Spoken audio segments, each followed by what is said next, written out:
podcasters, the ladies of Rewatch and Wine. I'm Raya. I'm Treva.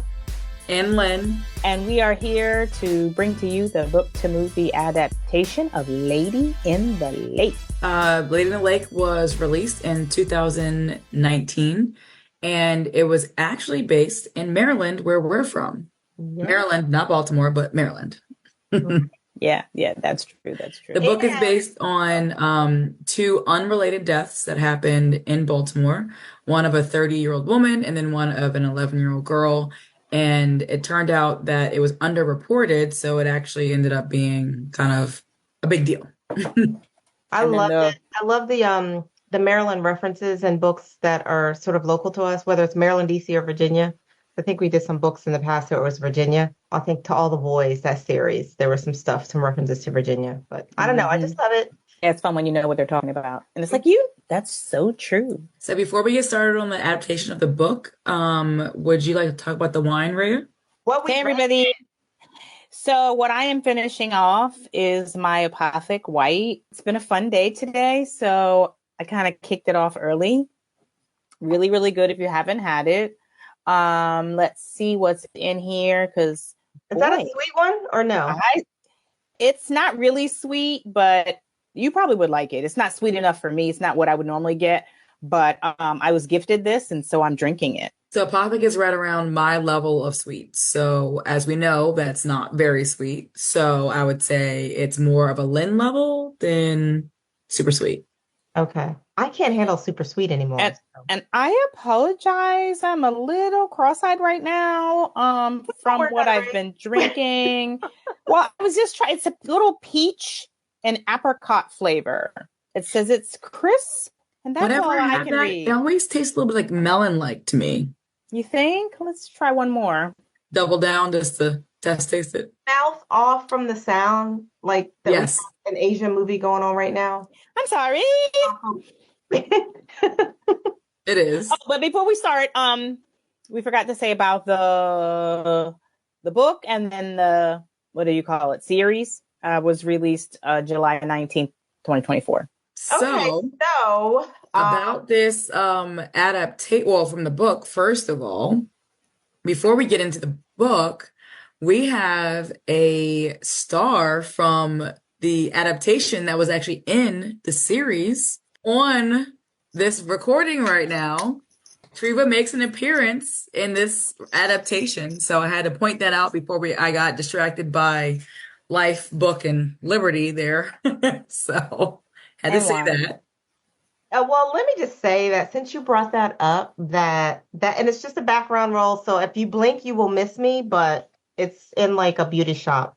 That set was so much fun to work on. The way they transformed areas of Baltimore, like where that beauty shop was an abandoned building, and they brought in all the pieces in that building and made it look like a beauty shop. And wow. The sidewalk where that building was, because there was also like a bakery. They just kind of made that whole street look like a street in Baltimore from that time frame, which was what, the 60s, I think? Yes. 66. But most of the exterior was all just stuff that they popped around, and the interior of most of those buildings were just like run down and gross, and you wouldn't even step in them. But to watch how they transformed that street was just crazy. Like it was amazing how they did that. So it was a really fun set to watch them sort of put together. And then everybody on the set was really nice. Natalie Portman was so nice. So it was kind of cool. That's awesome. Yeah. So for me, we had, well, obviously the group had discussed like reading this adaptation, but we had to wait because I'm not good at reading a book and then like trying to remember what happened and then watching it years later. So for me, when Treva had first mentioned that it was an adaptation, I was like, okay, well, I'm going to wait to read it. And so finally it was like this anticipation of reading this book so that we can actually use it in the adaptation, or I'm sorry, in the review for us. I was super excited to read it. And I had these like, I guess expectations in my head, not in a bad way, but expectations to where I was like, okay, so this is based in Baltimore. What kind of references are there going to be there? Because there are Maryland references. I went to college in Baltimore, so I was excited about like hearing different things. And I'm not gonna lie, whenever they mention like Druid Park and places like that, I'm like, I've been there. I've been there. Only because it's a book and I went to school in Baltimore. So congratulations, Len. You've been there once in your life. Cool. But I felt very happy about that. As a whole, I really enjoyed the development of the characters because at first I didn't quite understand the two different storylines Yeah. of Esther, the 11-year-old that was murdered, and then also the 30 something year old who was murdered also. I didn't understand how they really correlated together until but like halfway through the book. So after then, I was like, okay, okay, I'm vibing with this. But all in all, I enjoyed the read, not just because it's from Baltimore, but I enjoyed the read because it was like, I wanted to see what the heck these two people had to do with each other and how Yeah. they like meshed. And Hmm. to be honest, for me, they really never meshed, but it was like how many minorities got like looked over and not reported upon, especially in the 1960s. So reading it and then actually getting to the conclusion, which I won't spoil it yet, that was awesome for me. So as a whole, I know that was long-winded, but I really enjoyed this book and the anticipation of getting to this book. Wow. Silent. Because it was my pick, so I loved hearing that. But Exactly. so I was, so it's interesting because when I was reading the book, like it just took so long to get started and it was dragging and I couldn't make the connection in the storylines that it was so frustrating that I was like, oh my God, they are absolutely going to hate me for this book. And I feel like I had similar to you had a lot of anticipation reading it because like when I was on the set, one of the characters kept saying, "Oh, you got to read the book because it's a great story. It's a great story." And that's when I was just like, "Oh, y'all, we got to do this book." So I had a lot of anticipation and it kind of fell short for me. Like I don't know why I was expecting something bigger and better. I'm not saying that I didn't like the story, but for some reason I was looking for a bit more. And I don't know what that more is at this moment, but I was just feeling like I needed more. More wow. Wow. Hmm. Maybe because you were in it, so you wanted to see something. I don't Wait, know what it see, was. or like as you were reading the book, you were underwhelmed? I was Could be. underwhelmed reading the book. Yes. Okay. I mean, it was a good storyline. It's similar to you. Like, what the heck do these two characters have to do with each other? And it ended up building up and just, coming out to be a nice story. But I wouldn't say this is the story that I'm just like, oh my gosh, this book was so great. It Oh, was, I'm no yeah, offense it to, was good. It was a good I story. agree. No Yeah. offense. So, But also the irony of the two women that crossed paths, like how they came. You know what I mean? mhm. They were How tied they by came to one cross person. paths? Yeah. Well, they didn't cross paths in the book, the two women. They were sort of connected by the reporter, Right. right? Were They, they? they didn't have any connections outside of the reporter. Oh, in the book. You're right. You're right. You're right.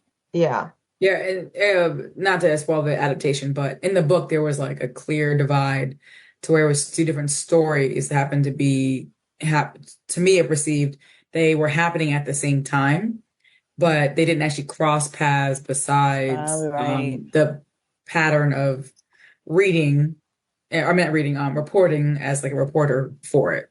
And the two Yeah. different lives. Yeah. Yeah. Yeah.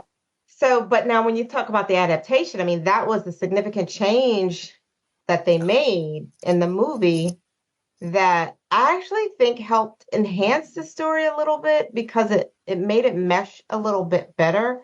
Um, I wholeheartedly Yeah. agree. I think in Yeah. the adaptation in the series, the fact that they were able to mesh the storylines a little bit more was like not so random. yeah, The book seemed like it was like just two inconvenient, not inconvenient, two sad stories happening at the same time. In the yeah, series, it was like, dang, this is pretty sad. Like two separate murders at the same time, and they kind of made it kind of hmm like flow like this. If yeah, that makes any sense. I also think that having the two come together in the adaptation showed really clearly the differences between the races. I agree. I I think agree. that was The difference highlighted. is, sorry. No, I agree that like the way that it was the distinct differences on how just the public cared, what newspaper wanted to report out on it, like that was highlighted so beautifully to me in the adaptation. I felt it in the book also, but I feel like the adaptation really brought that to life. Not just the race, but just even women in general, how they were treated or not respected in the workplace. I think the adaptation did a great job of building up that part of the story. So I think that also, but I'm not going to go into like a racial spiral, but I agree. But I think that it really showed that a lot of the immigrants that came here that were not just Black, but also Jewish and or any other like, Scottish, Irish, they were not treated as well here when they first came, and especially in like the 1960s, that like the racial divide, it clearly was there, but how much of a gray area was there in the 1960s for women, but for like Jewish women versus like Black women? Like, yeah, you did have a pass because of your skin tone, but you were still seen as like slightly beneath the norm.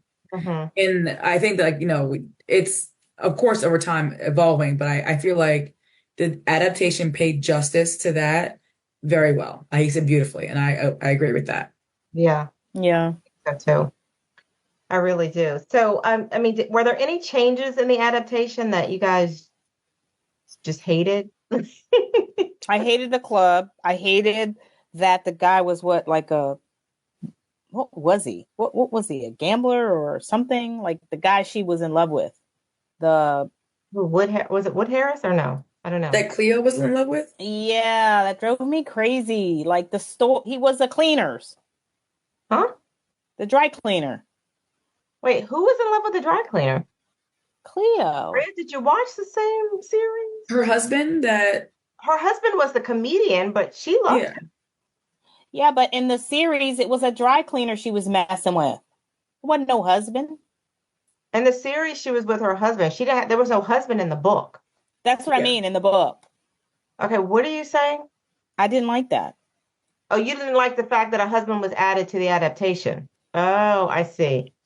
So, but in the book, it was a rich man that she was dating and faked this death for, supposedly, so that she could go off and live happily ever after. That was a change in the storyline that I don't know how I felt about that. Fully agree. Because I was like, when they changed that, um, and I'm not knocking the, well, I am knocking, forget it. I'm shading on that. It's the point of like when they changed it, it was like, okay, so in the book, she had always gone for bigger, better, best. Yeah, she had kids, her parents raised her kids, but we knew that she was money hungry and wanted this lifestyle and wanted the freedom. So when she faked her death to go out and experience the world with this richer man made sense. And then in the adaptation, it was like, okay, well, yeah, this bookie was kind of after you wanted to fake your death because of that like scenario. Yeah, but like what about your kids? And your kids were kind of known about it. So it just didn't seem as believable as Right. like that would be like the actual truth. Like, Hmm. oh yeah, let's, fake my death, burn down this casino, and then hopefully this bookie won't find me. Right. That didn't seem as really relatable as truthful as the book did. Yeah, that was a change that I wasn't happy with. But I was happy with some aspects of the husband, specifically when the Natalie Portman character was going to the jail trying to like dog out the wife. And so they were able to demonstrate this husband that's like, wait, what did she tell you? She don't lie. So I don't care what she's saying. And he kind of just hung up the phone and seeing that rich Yes. man support his wife, even though he was behind bars, just warmed my heart because, that's not typically how it's displayed in cinema.